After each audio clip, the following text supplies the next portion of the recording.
La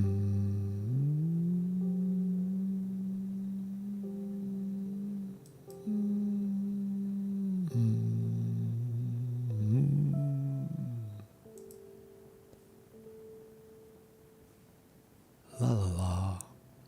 Welcome everybody to the program. Marcus Conte reporting live here on YouTube.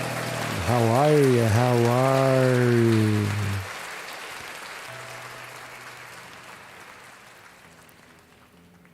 There is a lot of death and dying and aliveness in the world. It looks like Jerry Springer, the great Jerry Springer, great talk show host, love him or hate him, dead, 79 years old.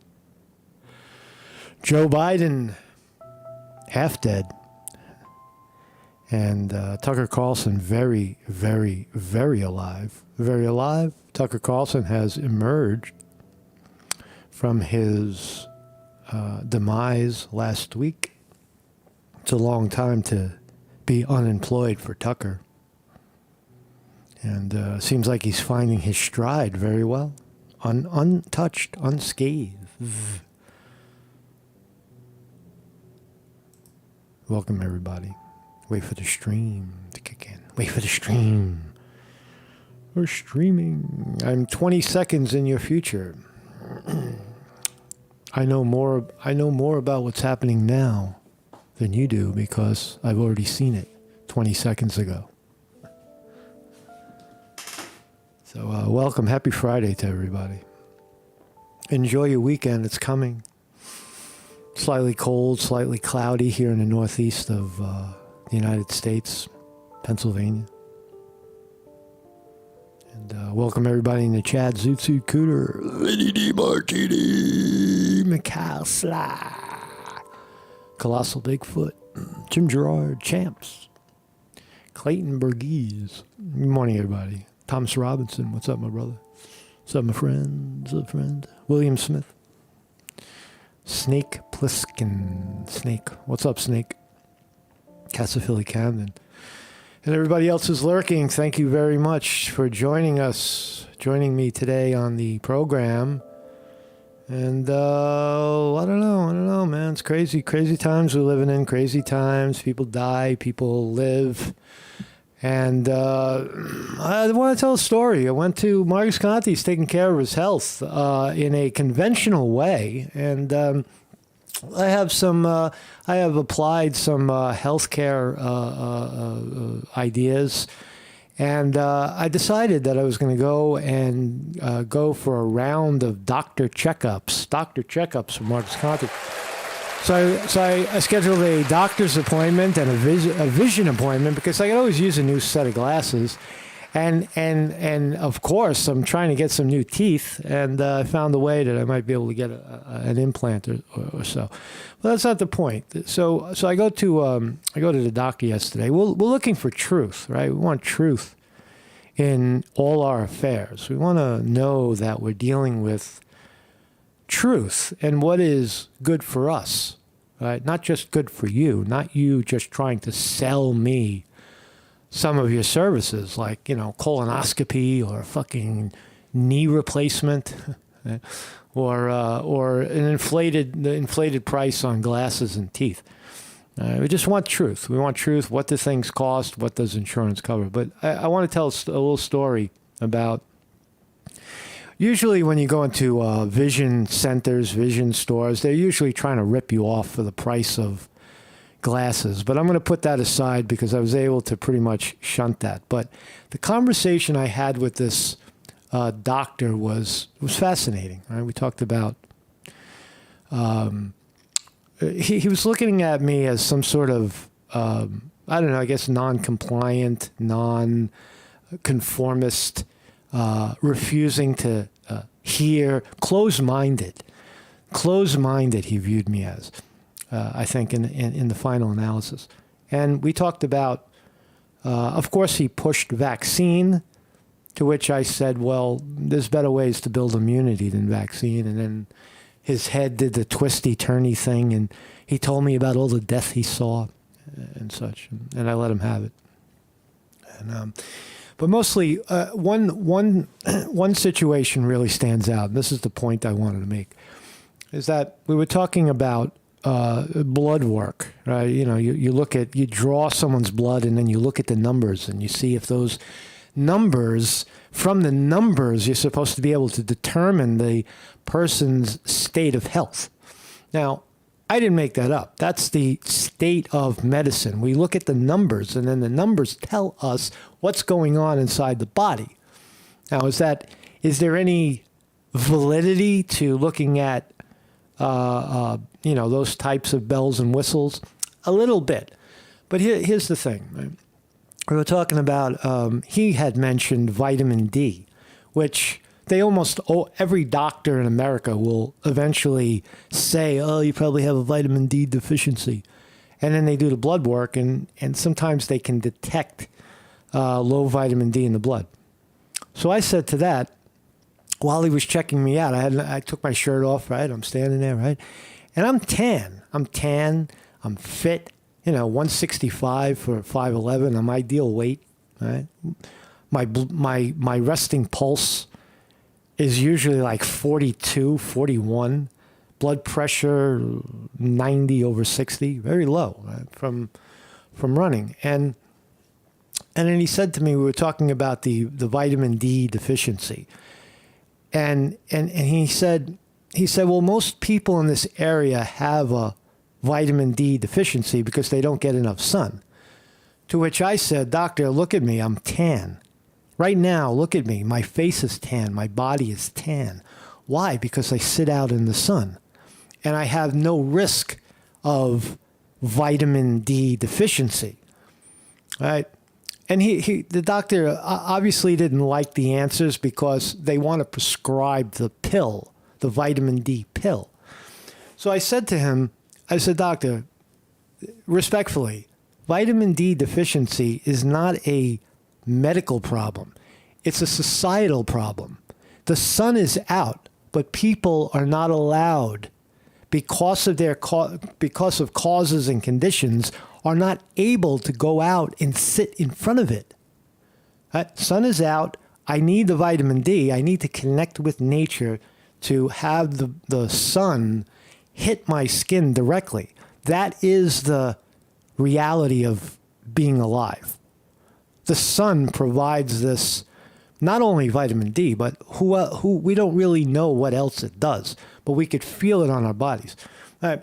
So I tried to point out to him that is not a biological or medical issue.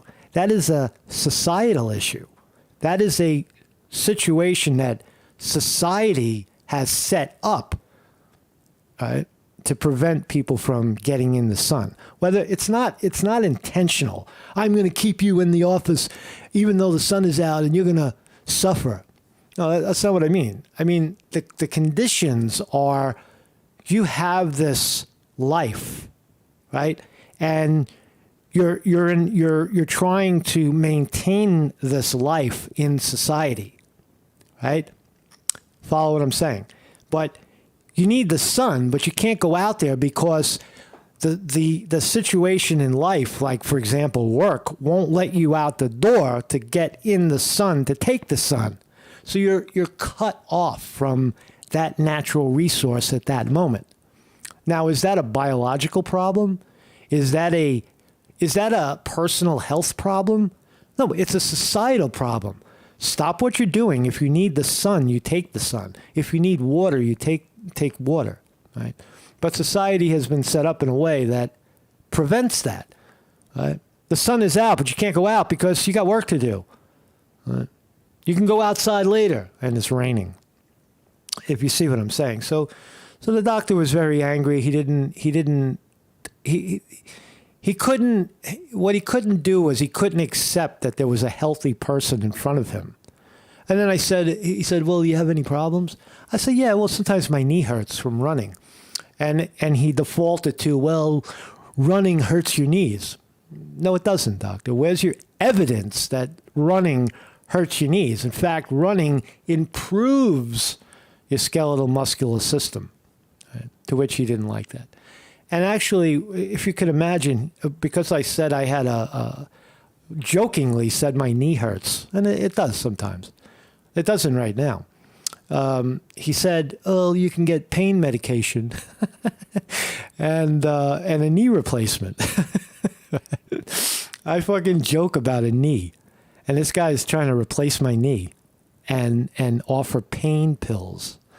So I would have left the office with a pack of pain pills and a schedule to get a new knee.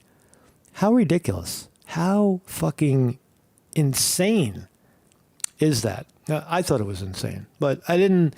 And then one final moment, the doctor, at some point in the examination, he tried to make peace with me, and he shook my hand, and I reached out, I shook his hand, and I said, "Doctor, this is how people get sick." To which he understood. He said, "Yeah, I don't know why we do this." And then I went and I washed my hands. You see how that's a societal problem. The contagion of illness is often societal and such. So anyway, man, so that was my experience with the doctor. And I thought it was profound. I hadn't been in front of medical types like that in many years. And I left with no prescriptions, with no with less guidance than I needed, and such. So it's interesting. So anyway, Mark Scotty reporting. Jerry Springer dead. Oh my God. I like Jerry Springer. Jerry Springer was revolutionary in, talk show, TV, in a derogatory way. I think a lot of the times he seemed to provoke violence, provoke racism, provoke the lowest denominator in people, getting them to fight and argue. That was what Jerry Springer was good at. He was also the mayor of Cincinnati, Ohio. A lot of people don't know that. So he's dead, died of pancreatic cancer. We'll look at some of his life and a couple of videos of him and the best fights, the most violent Jerry Springer shows and shit. So. Look at that. I have a website. My name is Marcus Conte. I'm still here. I don't know about everybody else. We're doing this educational, philosophical live stream, telling the truth on a daily basis, at least the truth as I see it, and the many wonderful people that are off to the left who see it. Educational, philosophical, every morning at 9 a.m. right here on YouTube. You don't need notification. You just show up. And we're here and we're live, or you can watch the rerun on Rumble, Odyssey, BitChute, Facebook, Twitter, Getter, Truth Social, and wherever else you consume your social media. A good way to support this program is through Zelle. We are viewer funded. We're living in the age of, if you speak truth, you're not allowed to be sponsored. We can't have you speaking truth. We need to sell products, so you need to fucking lie. Or something like that. Or you have to tell our truth, right? See, because there's many different versions of the truth. See, our version of the truth. That's the other thing I wanted to say about truth before we go on. Here's the fundamental dilemma, right? The doctor is not necessarily a bad person. Right? The doctor in my example, he's not a bad person. He mostly believes his evidence, his findings, his education. Right? He mostly believes that. And because it's such a powerful belief, you must be wrong. Right? Whatever you believe couldn't possibly amount to what I believe. Right? So what I'm saying is that there's often varying degrees or different types of truth. Right? But when you're a doctor and you're nervous and unable to express yourself, and you're fat, and you're clearly not healthy, right? And you're sitting across from someone who is the opposite of those things, you might want to take a look. Right? So anyway, I'm still on the doctor thing. I'm going to let it go. So every morning, 9 a.m. So let's start here. Tucker Carlson becoming like Saint Tucker. Like Holy Tucker. So Tucker Carlson was fired last week from Fox News, if you haven't heard. And he's now looks like an independent kind of guy. His his background. I don't know if that's a fake background or a real background. It's probably real. He's got money. He could set it up. But here he is saying, I'll see you soon. But he's talking about truth. Listen to the truth bomb Tucker Carlson is laying down. 2 minutes of Tucker Carlson. Let's listen. Good evening. It's Tucker Carlson.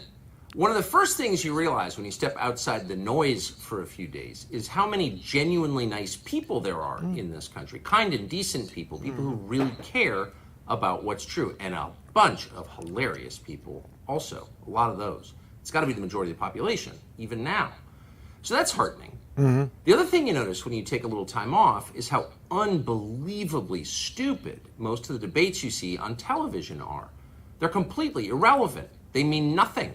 In 5 years, we won't even remember that we had them. Trust me, as someone who's participated.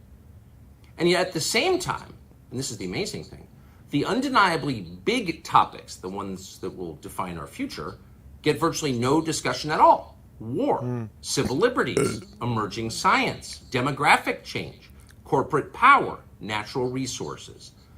So the thing about it is, Tucker points out a great point, is that most people in corporate media and corporatization just go along with things.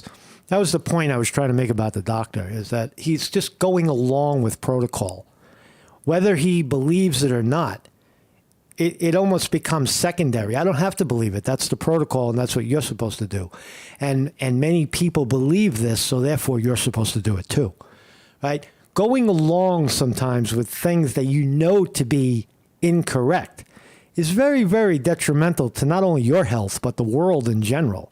You're just going along with shit. You're just saying things on television. You're reading off a teleprompter, and you know it's not true, but you're still broadcasting this crap to innocent people, right? And that's bad, you know. And I think that's what Tucker touches on it right now.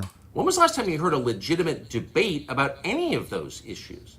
It's been a long time. Yeah. Debates like that are not permitted in American media. Both political parties and their donors have reached consensus on what benefits them.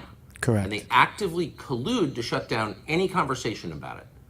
Suddenly, the United States looks very much like a one-party state. That's a depressing realization, but it's not permanent. Our current orthodoxies won't last. They're brain dead. Nobody actually believes them. Hardly anyone's life is improved by them. A lot of people believe them, Tucker. That's where I would differ. I think a lot of people believe those. They believe, Tucker. You got to understand that they believe it. They believe in vaccine. They believe in corporatization. They believe in two-party, you're wrong and I'm right. They believe all that stuff. Right? This moment is too inherently ridiculous to continue, and so it won't. The people in charge know this. That's why they're hysterical and aggressive. They're afraid. Yeah. They've given up persuasion. They're resorting to force. But it won't work. When honest people say what's true, calmly and without embarrassment, they become powerful.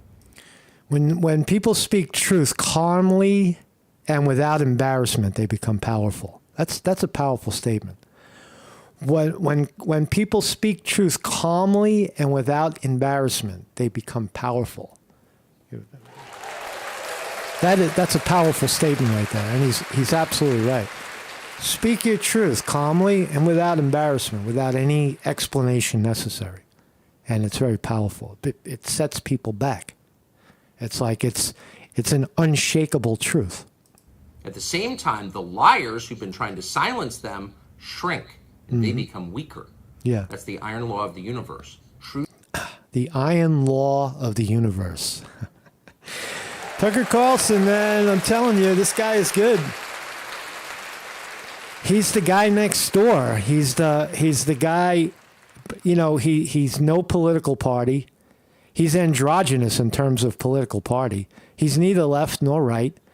You know, he's not a Democrat. He's not a Republican. He doesn't like either party. He doesn't, you know, dislike either party. Right? Tucker Carlson is the American emerging American. True things prevail. Where can you still find Americans saying true things? There aren't many places left, but there are some, and that's enough. As long as you can hear the words, there is hope. See you soon.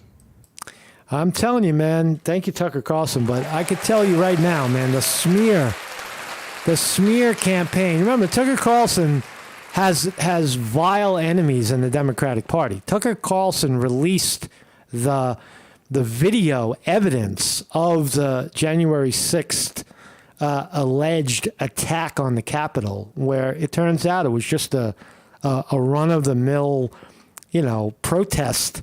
A bunch of Americans protesting election integrity in America showed up at the steps of Congress, and for that they're accused of treason and other vile crimes. The alleged guy, the guy with the horns, spent 2 years in jail. I mean, this is ridiculousness, right? But anyway, these are simple protests. Simple protests at January 6th. Simple protest for George Floyd. It's all the same, really. Protest. America has a great history of protesting, saluting people who protest. But if it's the point I was trying to make is that Tucker Carlson revealed that the January 6th quote insurrection was really not a problem at all. It was just people that got a little out of hand at a protest, and for that, the Democratic Party will never forgive him. Thank you, Tucker Carlson. Good evening, it's Tucker Carlson. We already so Tucker Carlson appears to be very alive, permeating real truth. On the other hand, Joe Biden looks like he's half dead. Let's listen. Crazy about them. Joe, he's talking to kids like Grandpa on the lawn of the. I speak to them. Lawn on the White House. Every single day. Mm-hmm. Not a joke. Matter of fact, I just got finished going through the calls, and only one of them answered the phone. But at least I got to leave a message. And my oldest granddaughter is named after one of my daughters who I lost in an accident. I don't think they shot him up with the right shit this morning before this. Hey guys, medical profession, you got to jack Joe Biden up before he comes out in front of the camera. Maybe a full 20 minutes before that, so he's elevated when he finally opens his trap. A long time ago, and her name is Naomi. And then I have number 2. I have a daughter who works in the environmental movement, and her name is Finnegan, and named after my mom. And number 3, my granddaughter, I call her my all-American girl. She was a great little athlete, and she's about to graduate from college in about 2 weeks, and her name is... All right, he's talking to kids about kids. New York Post points out that he can't recall his recent visit to Ireland, and that he systematically forgets Hunter Biden's love child as a grandchild. Joe Biden doesn't acknowledge the Hunter Biden's kid with the hooker. That kid doesn't exist. Navy, the girl's name is Navy. Navy doesn't exist. Navy is not his grandchild. Her name is, the nickname we call her is Maisie. And then... How about Navy? I have 2 other granddaughter who I just did get to speak to, and her name is Natalie, and she is a senior in high school, about to graduate and go off to college where her daddy went to school. And then I have a grandson who's going to be a senior in high school. And then now I have a new baby boy. He's 3.5 years old, and his daddy named him after his brother, my deceased son, and he's Beau Biden. He's barely standing up, Joe Biden, barely standing up. But that's the state of truth in America. Have an old man talk about his kid. This is a fascinating clip. I caught my eye. Girl who uses GPT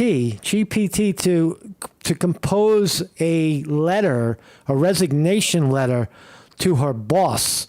Right? And she says, I can't be sad and broke. I can't live anymore poor and sad. Let's listen to her in her own words. Fascinating clip. Got, I don't know, 1.5 million views on TikTok already. I sent in my 2 weeks notice letter yesterday to my boss, and she finally replied, but she's asking me to stay till June 8th. So I'm going to have ChatGPT write an email response of me pretty much saying I can't be sad and poor for another month in a professional way. I can't be sad and poor for another month. Brilliant. So I put in the prompt, write a professional email saying I can't be sad and poor for another month, replying to this email, and then in quotes I put in my manager's email. And this is what it gave me. Thank you for your email and for providing notice of my final working day being Saturday, May 6th. While I appreciate the opportunity to work with your team, I regret to inform you that I cannot extend my time beyond this date. I understand that you are open to a longer transition time, and I appreciate your consideration of my situation. However, due to personal circumstances, I am unable to continue working beyond May 6th. I hope you can understand my position. As much as I value my time here, I cannot be sad and poor for another month. I hope this does not cause any inconvenience to the team and that we can end things on a positive note. Thank you again for your understanding and support during my time here. Please let me know if there's anything else I can do to ensure a smooth transition. Wow. So there she is telling her employer, I'm sad, I'm poor, I can't live like this. What am I going to do? I'm sad. What are you sad about? Your job sucks. You know. So it looks like she's got a lot of videos. A lot of videos up. That's not her first round, but I don't know. It's pretty fascinating, right? So she got 9 million views on that video alone. That's pretty good, man. Give it a fucking round of applause for 9 million views. But using ChatGPT, even ChatGPT is able to say, damn, human, you are sad and poor. You got to get out of that shit. So happy Friday to you. Let's talk about, we'll watch a little fake news clip. I didn't put anything together for Jerry Springer, but we'll watch a little fake news NBC reporting on Jerry Springer dead, 79 years old. And then I have a greatest clip where he's got people beating the shit out of each other. All right, let's listen. We are back with some breaking news in the entertainment world. Longtime television host Jerry Springer has died at the age of 79. He hosted the syndicated Jerry Springer Show for 27 seasons, ushering in a new genre of salacious tabloid-like TV talk shows that were a ratings hit in the 1990s. Let's bring in NBC News correspondent Shaquille Brewster from our Chicago bureau. Hey, Shaq, good to see you. So what do we know at this point about his passing? Well, his publicist confirming that he died this morning in his suburban Chicago home. A family spokesperson saying that he died from pancreatic cancer. You mentioned he's known for the Jerry Springer Show, the drama that surrounded it, the chair flipping, the intense arguments, the chants of Jerry. But he really got his start in politics. He was the mayor of Cincinnati back in 1977. He later ran for Congress, and he left politics for television, starting first as a political reporter, then becoming... He didn't run for Congress, by the way, sir. He ran for governor. He ran for governor of Ohio, where he lost. He didn't run for Senate. So I got to correct NBC. Left politics for television, starting first as a political reporter, then becoming an anchor. Politics. He was the mayor of Cincinnati. Correct. He was the mayor of Cincinnati. Back in 1977, he later ran for Congress, and he left politics for... He didn't run for Congress. He ran for governor. God damn it, NBC. Television, starting first as a political reporter, then becoming an anchor for our Cincinnati affiliate. His family is saying funeral arrangements are still being developed as we speak, but they're saying in lieu of sending flowers, they're asking people to commit to an act of kindness or to donate to a worthy charity, Savannah. Oh, that's kind of neat. All right, Shaq, tell us about the reaction that's been pouring in at this point about this. Well, you know, one thing that we saw in the family statement earlier today was that it was his heart and his ability to connect with people that was really the path to his success. And we're hearing from people who he connected with. He's a brilliant entertainer, man. He basically showed the world what American trash looks like. Right? Fucking people beating the shit out of each other. Wanting to punch each other's faces. With people like Maury Povich, who was a fellow 90s daytime host. Zitsu Cooter says Springer capitalized on ignorance and misfortunes of the poor. Yes, he did. Or maybe he did. I don't know if he capitalized, but he did capitalize in the final analysis, but he definitely shined a light on it. Is that a good thing? I mean, people I don't know. I remember looking at it and saying, my God, look how fucking ignorant America really is. Watching it, I said, holy shit, these are real people. Although they're trying to act it up a little bit, they're mostly real people. And I think Jerry Springer gets credit not so much for capitalizing on it, but certainly bringing it in front of people for them to say, "Wow, this is a fucked up state of being." Right? And Springer was clearly the first to do that. Geraldo tried it later, and many other commentators tried it later. But Jerry Springer basically invented that live conflict like nobody else. Right on television, he did it.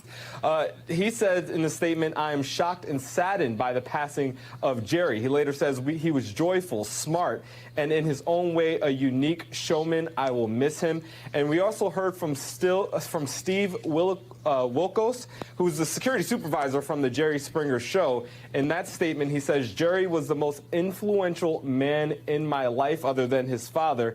He goes on to say he was the smartest, most generous, kindest person I've ever known. He says, "My wife and I are devastated." If you go online, if you look at social media, you're hearing so many other tributes, so many other pictures of people with Jerry Springer. It was clear that while he might have been a very controversial talk show host, he definitely made an impact with a lot of people, and that impact is certainly being shared and felt. And as we look online in light of his passing, Savannah. Yeah, absolutely. I was just going to say there are certain things you kind of associate with the nature of the show, the type of content, as popular as it was. But hearing those tributes is really something about who he was just as a person behind the scenes. All right, so let's watch some of that. Here's a clip. Greatest fights in history of Jerry Springer. Let's enjoy, man. Kick back and enjoy, man. Smoke them if you got them. It ain't no none of that. It ain't no none of that, honey. You supposed to be my best friend. I ain't got no friend, honey. You is not my best friend. What you mean I'm not your best friend? What you talking about? Okay, well, I would take you to the clubs. I try to introduce you to guys that got money, guys that got cars, but you don't want that. You want to come behind me, and you want to... It ain't no money, baby. There ain't no money.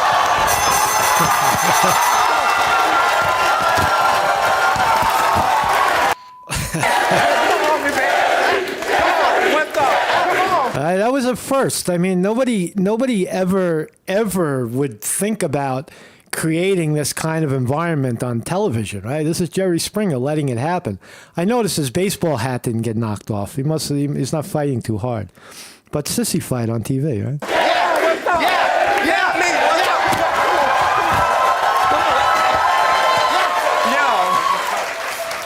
And the bouncers are big. The bouncers are big and strong enough to just let them punch each other, a little, right, before they break it up. See, he got me mad, y'all. I'm ready. All right. Do you want to be with his boyfriend? No. Oh, so that He was thirsty. That's all he need, water.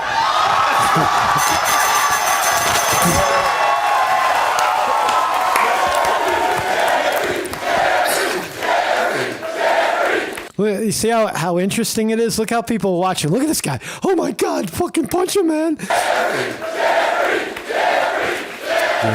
Jerry. I love to get my money, baby. Okay, you getting money where at? Where you get your money at? You asking me for I got money. it for your bed. Honey, you ain't getting nothing from me. That's why I was in your bed. Well, it is what it is, but guess what? You still don't got no lights. You still don't got no car. Yeah, and but it is what it is. Yes. I know Guess how what to I'm get driving that. out? A Mustang. Oh. He's driving you're driving a Mustang. Okay. And what are you driving? Pat, Charlie. Okay, so there you go. But let's find out what your boyfriend thinks about all this. Because even though he's not been nice to you in terms of being a friend, he's not interested in you're not interested in being with Duran. No, I just get... Well, how long did y'all have this going on? A long time. Well, when was you gonna come tell me? When was you gonna tell me? You supposed to be my best friend. Why would I tell you? I'm not your friend. At the end of the day, you smiling in my face with that fake, but you my man behind me. Get your... Are we learning anything? Yeah, yo. Are we learning anything about humanity in America? Is this real? Are these how, gay men act sometimes? Yeah, it is. I mean, this is American ignorance on display, right? Dirty laundry, as Weevil Girl said. Dirty laundry. Well, isn't that how it's normally done? Your money. He ain't getting no money from me, because look at me. And then he talking about he like the way how my man twerk. Bitch, you twerk like you got a seizure.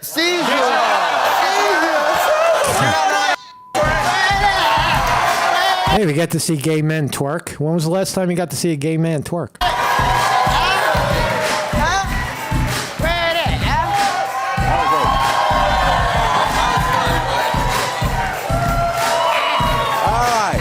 It's real television. It's real, man. It's very, it sucks you in to watch it. It's really genius, if you ask me. It's brilliant.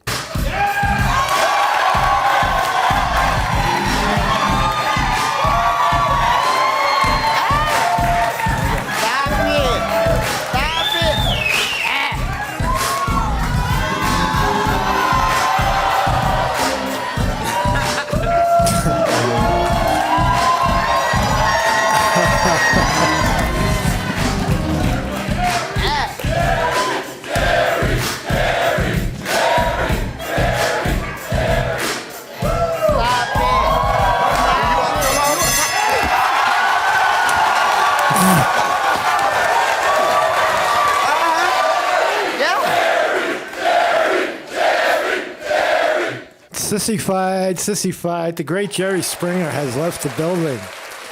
Oh my God, Jerry Springer has left the building.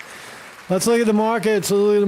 Rip Jerry Springer. We're still here. What do we got? NASDAQ down 37. Dow Jones Industrial Average down 26. S&P 500 down a point or flat. Big day yesterday.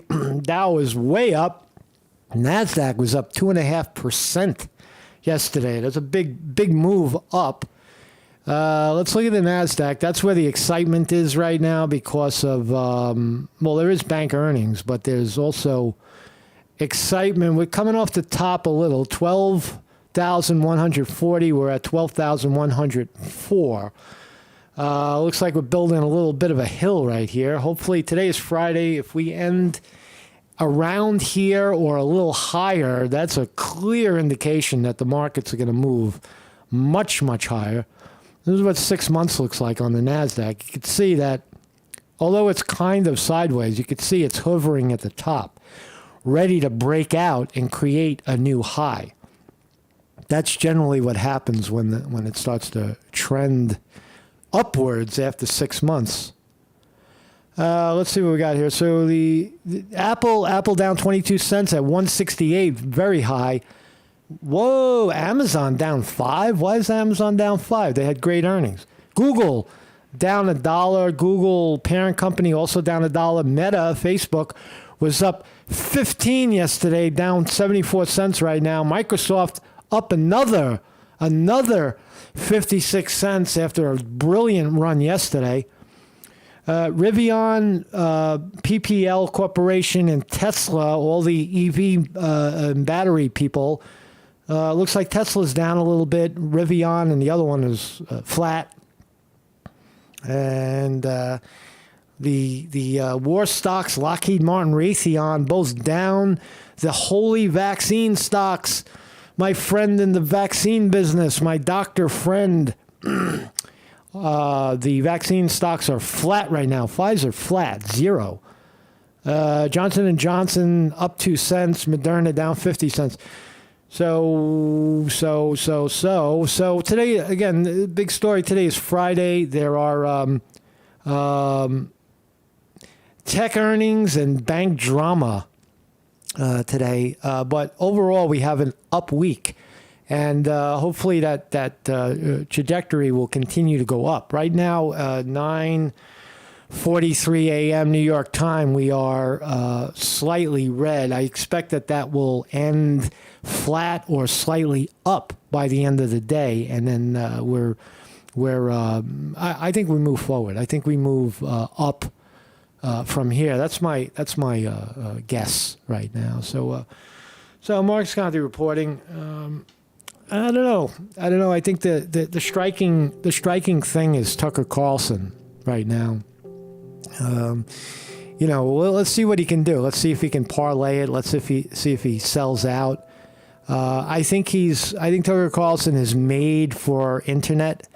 He's without party. He's without Let's see now. He's got to float, right? Let's see how he's got to float without Fox handing him $7 million a year. Can he do it? Can he keep going? Can Tucker Carlson keep going with his truth? I think he can. I think he makes a great point that truth in itself, when spoken, without embarrassment and without hesitation, is very, very powerful. So that's what we should aspire to be right now. We should aspire to always be truthful without trying to hurt anybody, without trying to damage someone else. Just be truthful. Tell the truth. It's not a competition. Truth is not a competition. My truth is better than your truth. You're not telling the truth. Right? Just be truthful. Thank you all for joining me. Marcus Conte reporting.